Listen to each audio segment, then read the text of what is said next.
अभ्यास क्लासेस के इस सेशन में आप सबों का स्वागत है। आज हम लोग पढ़ेंगे वर्ग 8 का वर्ग और वर्गमूल। जैसा कि आपको पता है वर्ग 8 में डॉक्टर केसी सिन्हा को पढ़ा जाता है और इसके वर्ग 8 में जो वर्ग और वर्गमूल है इन्हीं को आज हम लोग देखने का प्रयास करेंगे। तो मैं इनका परिभाषा पहले ही लिख दिया हूं ताकि आप सबों को दिक्कतें नहीं हो और चीज़ें बहुत जल्दी से हो जाए। क्योंकि वीडियो अगर बड़ा हो जाता है तो आप लोग को भी देखने में थोड़ा सा लगता है जैसे बहुत बड़ा वीडियो है और यहाँ पे जब उसको अपलोड करते हैं तो उसमें भी समस्याएं आती है। तो यहाँ देखिए, किसी संख्या को उसी संख्या से गुना करने पर प्राप्त संख्या को उस संख्या का वर्ग या स्क्वायर कहते हैं। ठीक है, जैसे में देखिए, जैसे कि यहाँ पे अगर हम कहा जाए x को x से गुना करें तो यह जो है हमें क्या प्राप्त होगी, एक्स स्क्वायर प्राप्त होगी। ठीक है, उसी प्रकार अगर y को y से गुना किया जाए, उसी संख्या को उसी संख्या से गुना करना है तो हमको यहाँ पे y स्क्वायर प्राप्त होगा। इसी प्रकार 1 को 1 से गुना करेंगे तो यह हो जाएगा 1 का स्क्वायर, ये 2 को 2 से गुना करेंगे तो यह हो जाएगा 2 का स्क्वायर, 3 का 3 से गुना करेंगे तो यह हो जाएगा 3 का स्क्वायर। उसी प्रकार यदि 4 को हम क्या करेंगे, 4 से गुना करेंगे तो यह हो जाएगा 4 का स्क्वायर। तो यह जो है अर्थात किसी भी संख्याओं का पावर कितना, 2, यह क्या होगा, उस संख्या का वर्ग कहलाएगा। ठीक है, तो आगे हम लोग बढ़ते हैं। वर्ग, एक बार फिर से इसको देख लीजिए, किसी संख्या को उसी संख्या से गुना करने पर प्राप्त संख्या को उस संख्या का क्या कहते हैं, वर्ग कहते हैं। और इसका यदि मान निकालेंगे तो यहाँ पे देखिए 4 चौका कितना होगा, 16 होगा। तो अर्थात किसी भी संख्या का पावर कितना, 2, अर्थात x का पावर भी 2 क्या होगा, इसका वर्ग हो जाएगा।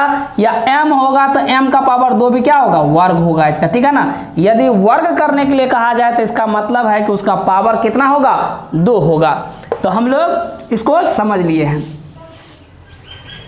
देखिए यहाँ पे हमने हेडिंग दिया है पूर्ण वर्ग संख्या, जिससे या इससे जो भी रिलेटेड होगा उन सारी चीज़ों को हम लोग क्या करेंगे, धीरे धीरे व्याख्या करेंगे और उनको हम लोग समझने का प्रयास करेंगे। देखिए यहाँ पे दिया गया है पूर्ण वर्ग संख्या।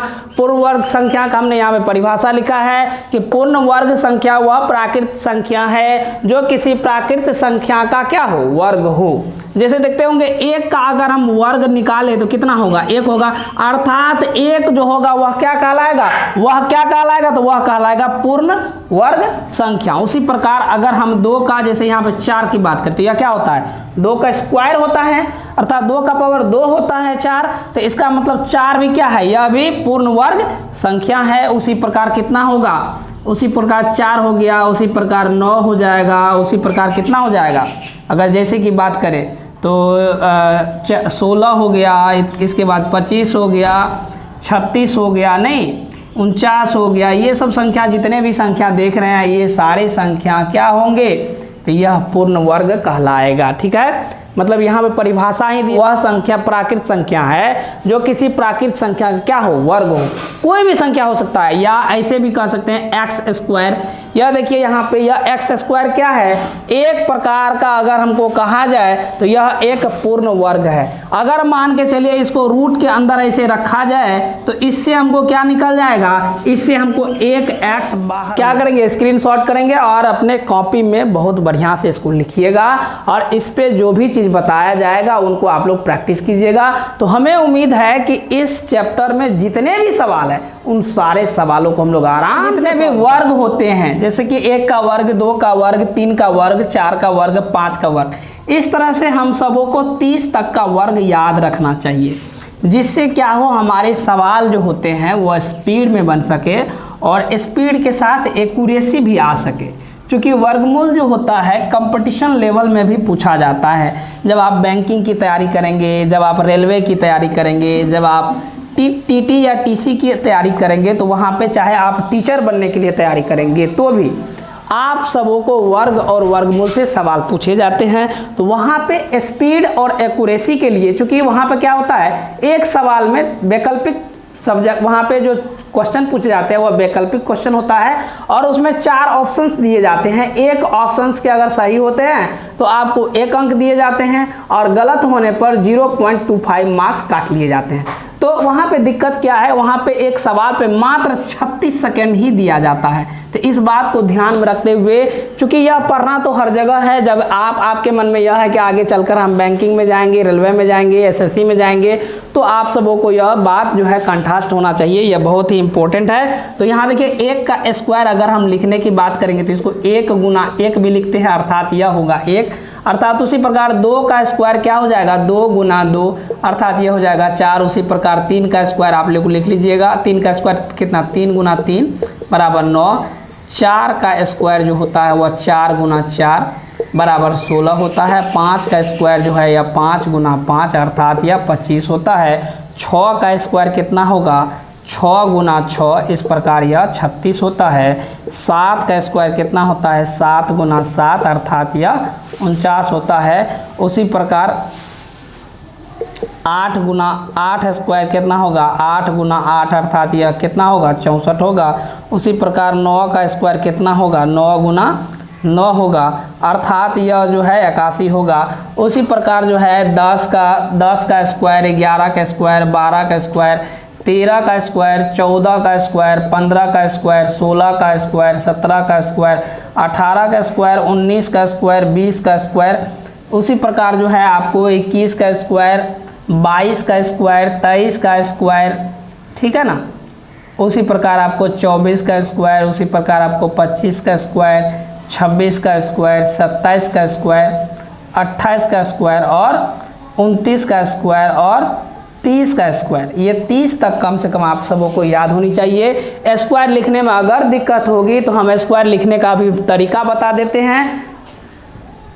देखिए हमने लिखा है 1 से लेकर 99 तक के वर्ग लिखने का तरीका, और 99 से आगे भी हम लिखने का तरीका बताएंगे। सबसे पहले हम 1 से 99 तक का लिखने का तरीका देखते हैं, वह क्या होता है। देखिए यहाँ पे जैसे 1 का स्क्वायर आप आराम से लिख सकते हैं, 1 होगा, लेकिन यदि 2 अंक का होता है तो दिक्कत होती है। जैसे 9 का स्क्वायर लिखना है तो आप जानते हैं 9 गुना 9 कितना, 81 हो जाएगा। उसी प्रकार यदि आपको जैसे कि यहाँ पे 79 का स्क्वायर लिखना है तो हम लोग क्या हो जाते हैं, कंफ्यूज हो जाते हैं। 30 तक बहुत सारे लोगों को याद भी होता है, 30 के बाद 31, 32, 33, 34 अगर उसकी बात हो जाए तो बहुत सारी दिक्कतें होती है। जैसे यहाँ पे 79 का स्क्वायर हमको लिखना है तो ये बहुत आसान होता है दोस्तों। देखिए यहाँ पे कैसे आसान होता है, तो सबसे पहले जो होता है यह देखिए यहाँ पे पहला यह, इसको इकाई कहते हैं और इसको क्या कहते हैं, दहाई कहते हैं। तो हम लोग क्या करेंगे, सबसे पहले इकाई का स्क्वायर लिखेंगे। जैसे 9 का स्क्वायर लिखेंगे तो यहाँ देखिए 9 का स्क्वायर कितना होता है, 81 होता है। 81 का 1 को यहाँ पे लिख देना है, ठीक है। 1 लिख दिया तो कितना बच गया, 8 बच गया, 8 बच गया। इसके बाद क्या करेंगे, हमको जितना संख्या दिख रहा है उस सारे संख्याओं को क्या करेंगे, गुना कर देंगे। जैसे यहाँ देखिए 9 सत्ते 63, यहाँ देखिए 9, 7 और 2 दिख रहा है, तो सबसे पहले हम 9 और 7 को गुना करेंगे, 9 से 63 और 63 गुना 2 करेंगे। यहाँ देखिए 63 गुना 2 करेंगे तो यह हो जाएगा 3 दूना 6 और यहाँ हो जाएगा 6 दूना 12, 126 होता है। 126 में 8 को जोड़ देंगे तो 8, 6, 14 अर्थात 34 हो जाएगा, 134 हो जाएगा। 134 का यहाँ पे 4 हो जाएगा और यहाँ पे बचेगा हमें हाथ में या हासिल कहा जाए 13 बचेगा। अब क्या करेंगे, तो यहाँ पे जो देख रहे हैं दहाई अंक, इसको हम लोग क्या करेंगे, इसका स्क्वायरिंग करेंगे। जैसे हम 7 का स्क्वायरिंग करेंगे तो यह होता है 49, 49 1 50, अब 50 में फिर 12 बच गया, 50 2 60, 60 2 62 अर्थात 62 41, ठीक है। तो इस प्रकार हम लोग लिखते हैं। जैसे मान के चले कि जैसे 21 का ही लिखना है, छोटा सा संख्या लेते हैं, इसका बहुत सारे लोगों को याद भी होता है, तो इसका हम लोग लिख के देखते हैं। तो 1 का स्क्वायर कितना होता है, 1 होगा। अब क्या करेंगे, हमको जितना संख्या दिख रहा है उन सारे संख्याओं को क्या करेंगे, मल्टीप्लाई करेंगे, गुना करेंगे। तो यहाँ देखिए 2 गुना 1 2 और 2 गुना 2 कितना 4, तो यहाँ पे हो जाएगा 4, ठीक है। फिर क्या करेंगे, इसका जो दहाई अंक है उसका क्या करेंगे, स्क्वायर करेंगे।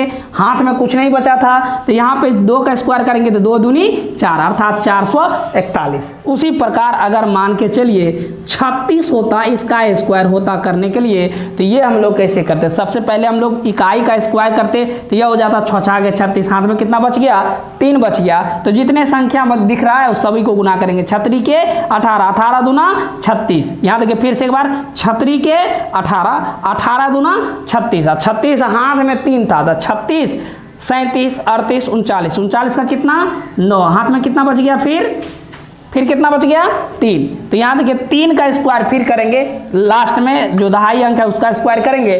3 का स्क्वायर करते हैं तो वह होता है 9, 9 3 कितना 9 1 10 11 1 12 अर्थात 1296। तो इस प्रकार हम लोग स्क्वायरिंग निकालते हैं, अर्थात 99 का भी निकालने के लिए होगा तो वही तरीका होगा, अर्थात 2 अंकों की जितने भी होते हैं संख्या, अगर उसका स्क्वायरिंग निकालना है तो इसी तरीका को हम लोग को फॉलो करना होगा।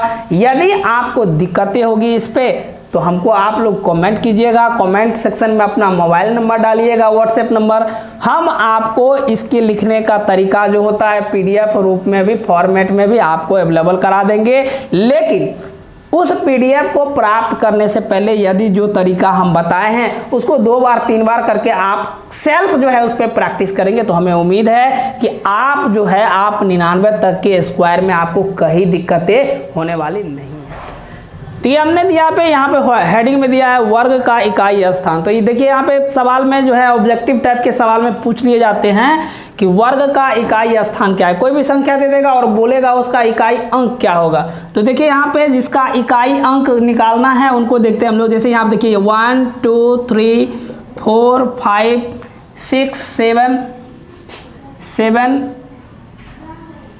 8 9, ठीक है। तो अब देखिए इकाई अंक क्या होगा। जैसे कि अगर हमको 1 का स्क्वायर करेंगे और 9 का स्क्वायर करेंगे तो दोनों ही स्थिति में हमें क्या होगा, हमें दोनों ही स्थिति में 1 इकाई अंक मिलेगा। यहाँ पे 1 लिख सकते हैं, ठीक है। जैसे 9 का स्क्वायर करेंगे तो 9 9 81 होता है, जिसका इकाई अंक 9 हो अथवा 1 हो तो उसका इकाई अंक जो होगा वह क्या होगा, वह हमें 1 देगा, प्राप्त होगा, ठीक है। तो अब देखिए उसी प्रकार अगर हमको 2 और यहाँ पे 8 का स्क्वायर कहेगा निकालने और कहेगा उसमें उसका इकाई अंक क्या होगा, तो दोनों ही स्थिति में चाहे वह 2 हो चाहे 8 हो, ठीक है ना, तो उसका इकाई अंक जो होगा वह हमें 4 प्राप्त होगा, ठीक है। उसी प्रकार यदि हमको 3 को देगा, 3 वाला कोई किसी का इकाई अंक होगा या चाहे खुद 3 हो और के उसका इकाई अंक क्या होगा, तो इसी प्रकार जो है हमको 3 का स्क्वायरिंग होता है 9 और 7 7 49, ठीक है। किसी भी चीज़ का इकाई अंक का मतलब जैसे 7 का स्क्वायर कहे हैं, अगर मान के चलिए 47 ही है तो इसका भी स्क्वायरिंग कहेगा तो इसका इकाई अंक जो होगा वह क्या होगा 9 होगा, ठीक है ना। तो उसी प्रकार 4 का इकाई अंक पूछेगा तो यह जो है 6 होगा और उसी प्रकार 5 का इकाई अंक हैगा प्राप्त करने तो उस प्रकार 5 होगा। तो देखिए यहाँ पे क्या है, हर हाल में हमें यह याद रखना है इकाई अंक, क्योंकि यह ऑब्जेक्टिव में पूछता है। वह चाहे मान के चले अगर सपोज दैट यहाँ पे दे देता है, मान के चलिए कैसे 1 0 0 0 0 0 0 यहाँ पे 9 दे दे और कहे इसका स्क्वायर दे दे और कहे कि इसका इकाई अंक क्या होगा, तो आप देखिए यहाँ पे इसका इकाई अंक क्या होगा, 9 का इकाई अंक क्या होता है 1 होता है। वह चाहे यहाँ पे 1 भी होता तब भी इसका, चूंकि इसका जो अंतिम होता है इकाई अंक जो होगा उसी को लेके चलना, जो भी जिसका भी इकाई हो हम समझेंगे कि उसका इकाई अंक निकालना है। तो इसका स्क्वायरिंग 9 का स्क्वायरिंग सीधा कर देना है, तो 9 9 81 मतलब इकाई अंक जो होगा वह क्या होगा 1 होगा।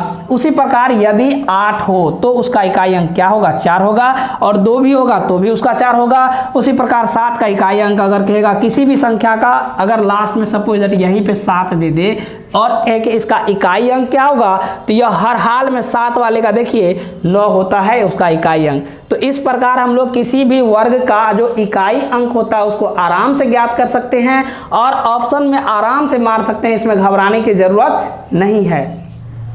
वर्गमूल के कुछ जो है इंपॉर्टेंट बातें हैं जो इनको हमको जानना बहुत ज़रूरी है। जैसे कि वर्ग अगर होता है, किसी का वर्गमूल निकाल रहे हैं तो उसका इकाई अंक क्या हो सकता है, तो उसको पहले यहाँ पे देखिए। तो इसके जो महत्वपूर्ण बातें हैं उनको पहले हम लोग देख लेते हैं, ठीक है। महत्वपूर्ण बातें, ठीक है, वह क्या है, तो यहाँ पे लिखते हैं नंबर फर्स्ट में लिखते हैं किसी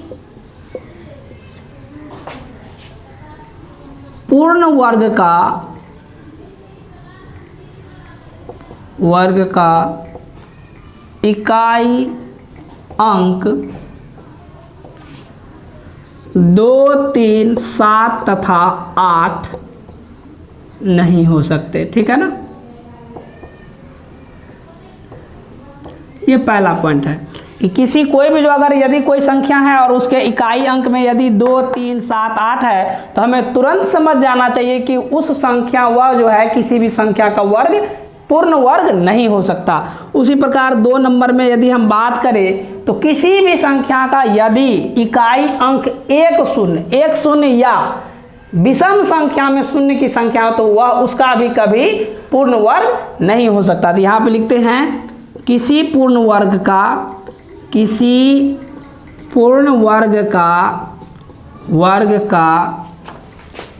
इकाई अंक में विषम संख्या में शून्य की संख्या नहीं हो सकता। जैसे यदि बात किया जाए, जैसे कि अगर हमको 10 दे दे और कहे यह किसी संख्या का क्या पूर्ण वर्ग है, तो यह कभी किसी का पूर्ण वर्ग नहीं हो सकता। इसका मतलब यही हुआ, क्योंकि इसमें अगर शून्य की बात की जाए तो वह 1 है। उसी प्रकार यदि 1 पे 2 शून्य है और यहाँ पे देखिए यह कौन सी है, यह इसको कहते हैं विषम। एक संख्या है तो विषम हो गया, और यह 2 है तो इसको हम लोग क्या कहते हैं, सम संख्या कहते हैं ना। तो यहाँ पे शून्य की संख्या जो है वह कितना है, सम संख्या में है, अर्थात यह जो है किसी ना किसी संख्या का क्या होगा, पूर्ण वर्ग होगा। उसी प्रकार यदि 1 पे 3 शून्य दे दे और कहे क्या यह किसी संख्या का पूर्ण वर्ग है, तो कदापि नहीं, यह किसी संख्या का पूर्ण वर्ग नहीं है। क्यों? क्योंकि इस पे जो है 3 संख्या है, 3 शून्य की संख्या 3 है, अर्थात यह विषम संख्या है, अर्थात ये किसी संख्या का पूर्ण वर्ग नहीं हो सकता। उसी प्रकार यदि हम लोग को बात किया जाए कि 1 पे सपोज दैट ऐसे सुना दे दे, बहुत सारा सुना दे दे, ऐसे सुना दे दे, ठीक है, और कहे कि यह जो है यह संख्या किसी संख्या का पूर्ण वर्ग है, तो पहले इसको काउंटिंग करेंगे। यहाँ देखिए 2, 2, 4, 2, 6, 2, 8, 1, 9, मतलब क्या 9 है, अर्थात यह किसी संख्या का पूर्ण वर्ग नहीं हो सकता। लेकिन यदि इसमें से एक शून्य को ऐसे हटा दे और तब के क्या यह पूर्ण वर्ग होगा, तो इसमें भी हम लोग शून्य को क्या करेंगे, काउंटिंग करेंगे, और यदि वह सम संख्या होगा तो यह संख्या किसी न किसी संख्या का पूर्ण वर्ग होगा।